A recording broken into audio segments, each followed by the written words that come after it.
Mimi Samia Suluhu Hassan naapa kwamba nitakuwa mwaminifu kwa Jamhuri ya Muungano wa Tanzania na kuitumikia kwa moyo wangu wote, na kwamba nitaihifadhi, nitailinda na kuitetea Katiba ya Jamhuri ya Muungano wa Tanzania kwa mujibu wa sheria iliyowekwa.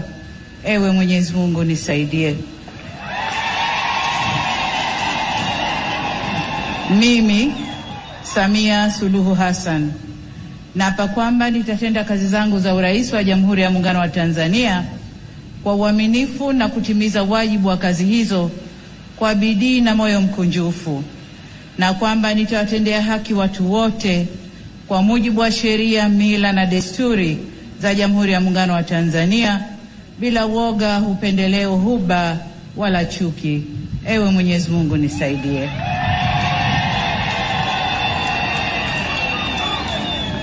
Mimi Samia Suluhu Hassan naapa kwamba katika kutekeleza madaraka niliyopewa kwa mujibu wa Katiba ya Jamhuri ya Muungano wa Tanzania, nitatetea na kudumisha umoja wa Jamhuri ya Muungano wa Tanzania kwa mujibu wa Katiba ya Jamhuri ya Muungano wa Tanzania. Ewe Mwenyezi Mungu nisaidie.